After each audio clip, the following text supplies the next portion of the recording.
அக்கினியில் பிறந்தவரா அரணாரின் மைந்தனவன். எங்க கருப்பசாமி அவர் எங்க கருப்பசாமி.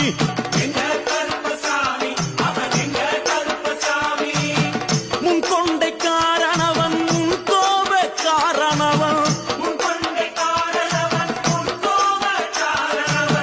சந்தன பொட்டுக்கார சபரிமலை காவக்கார. எங்க கருப்பசாமி அவர்